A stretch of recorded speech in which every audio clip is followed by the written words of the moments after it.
Hello, we're back. My name's Harry Tambuatco. Our topic, how the head of a monster like an oligarch rears itself. We're talking about the convicted, the felon. I don't know if you can still call him the felon because he served his time and he was released from prison. His name's Romy Halosos.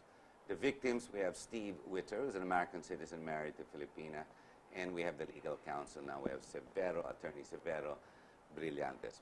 Thank you very much for being here, Attorney. Attorney, we stopped on the first segment when they said that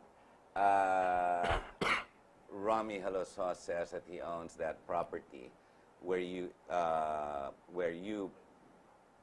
erected a lodge that was open land, which is government land, correct?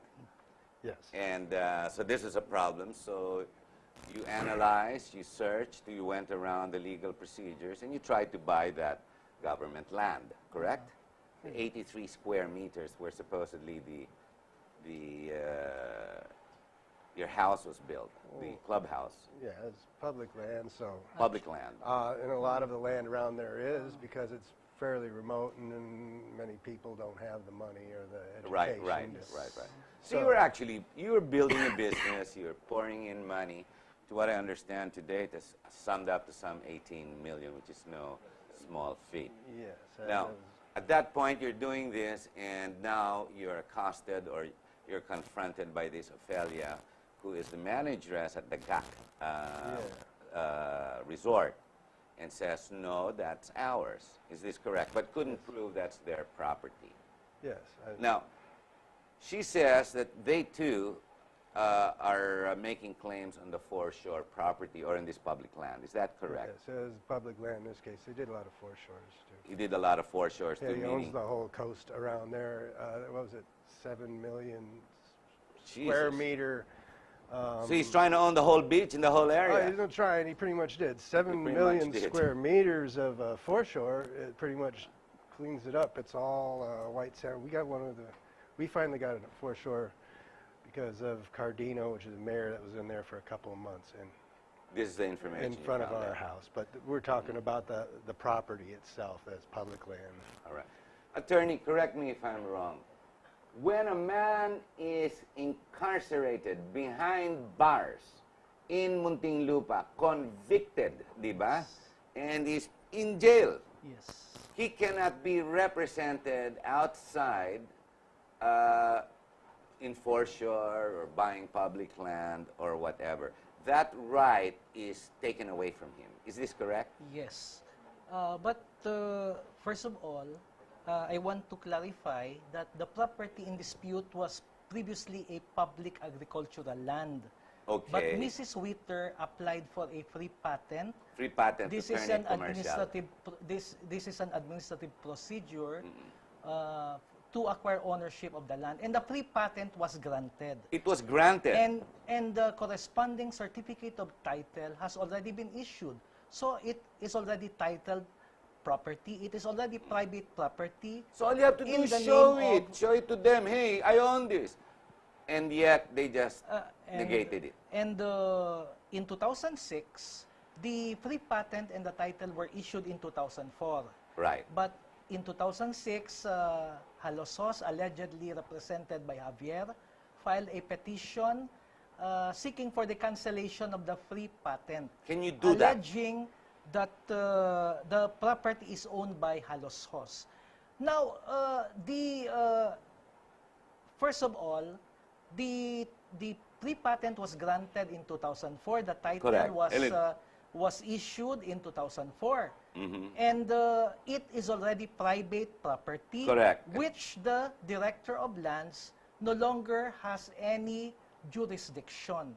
All right. In fact, the Office of the Regional Executive Director should not have taken cognizance of the case because it no longer has jurisdiction over the case.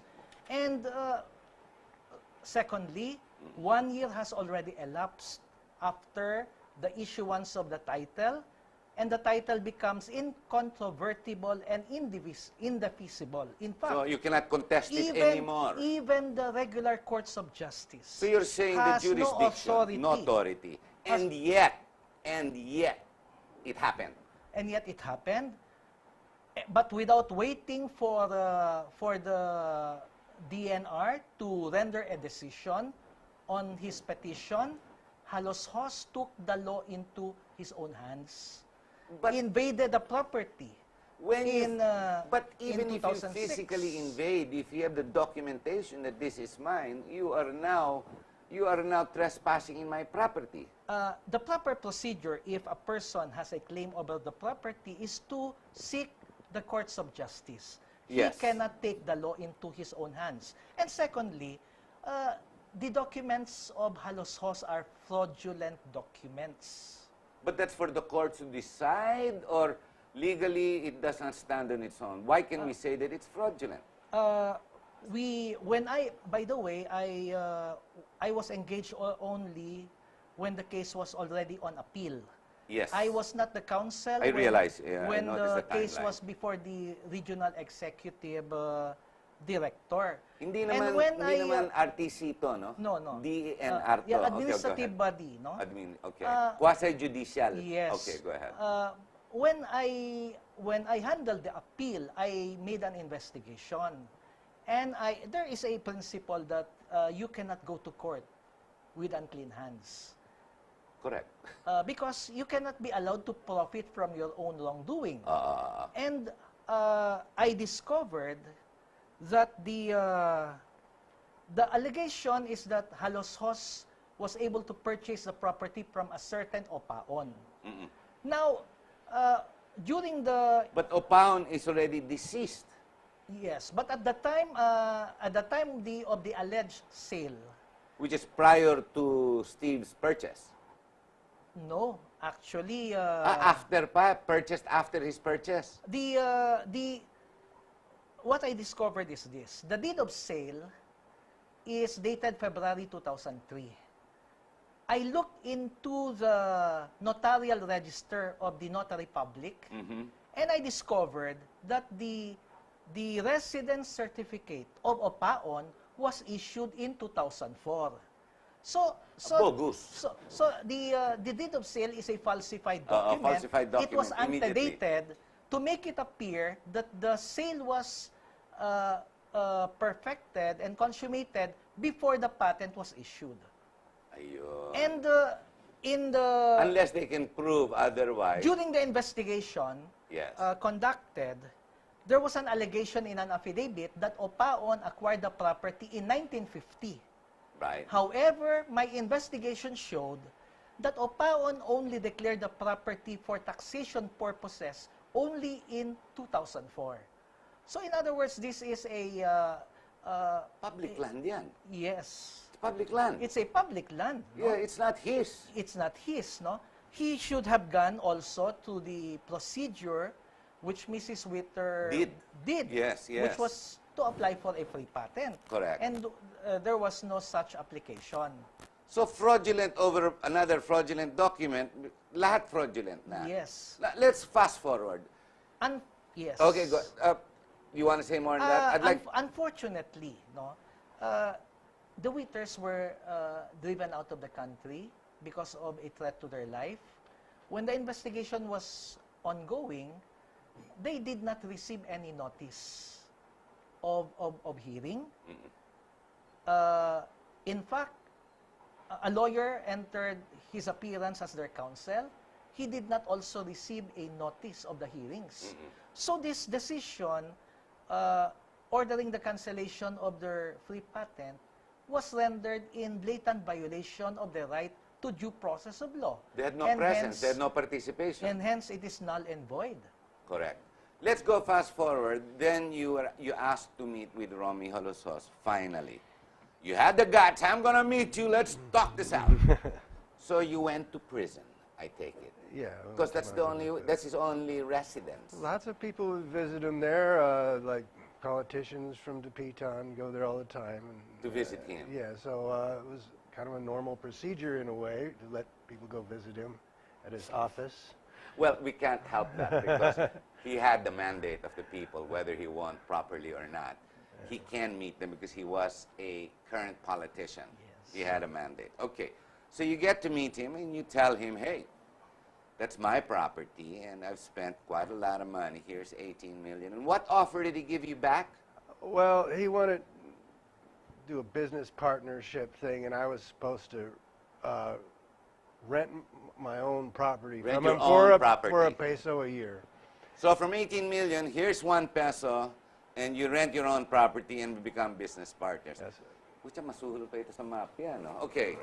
So, of course you said no, or you said yes. Well, I said I'll work on that. You know, it sounds like a great idea. And I went home and started making arrangements to leave, because there was 8 guys with assault rifles on the property by then, and I had heard all these stories, pretty bad stories. When did they first begin to intimidate you? In 2006, with the guns?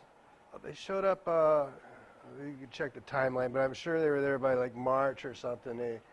They showed up. There was led by some guy named Pinky Ann, and I think he's in prison now. I had workers there at the beach fixing up. There had been an old dive camp there before, and they were fixing that up and making improvements, and had the well, and we were just about ready to hook up the water. Right. And they showed up and chased them all off the property with their M16s, and they ran like hell. They went over to the titled side of the property, and we had a security guard there.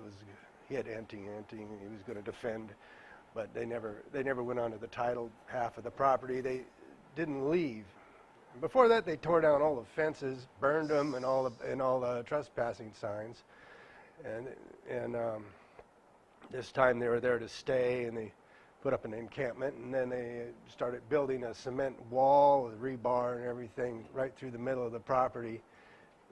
Just encroaching. But, and then and a guardhouse as well. And they have photographs to substantiate this. Is substantiated, documented. Documented. And yet, when you presented it to the quasi-judicial body, they said what? Unfortunately, the regional, when hearings were held on the petition of Halos Hos, seeking for the cancellation of their free patent, they were not given any opportunity to be heard.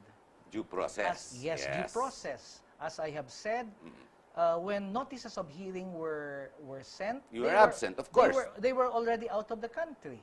You had to leave because. But when did you first get your threat to life? That, hey, if you don't go, I'm going to shoot you, man.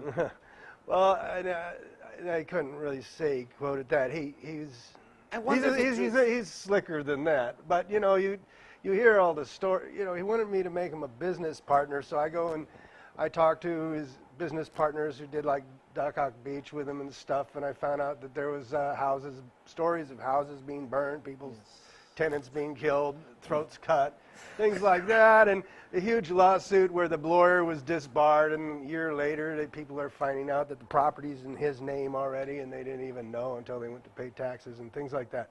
All these really bad horror stories. And so, you know, if I wasn't convinced it was a bad idea yet, I definitely, after talking to these people, had enough. You probably won't be here today. Yeah, and then then I heard all these, we were always downtown, you know, doing paperwork, because that was complicated. There was a lot to do. And then we're there, and we're wondering why all the offices are closed and all the government cars are rushing around, and then I heard that his task force had shot some woman going into a fish pond in a neighboring barangay, and I tried to investigate it, and that was in March. I guess I heard that some guy had shot.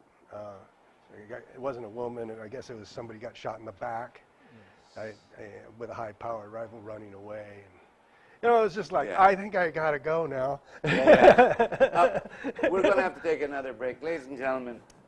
Alam niyo po, ang tawag dito, ano kaya, no, kung ikaw pumupunta doon sa resort niya, sa Dakak, are you safe?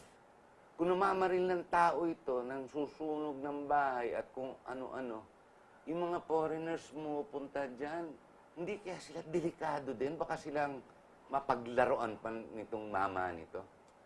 Jesus. Babalik po tayo. Stay with us. When we get back on the concluding 20 minutes, let's see how far we can go with this. Or is this man unstoppable already? Kayo po magpala dyan. Babalik po kami.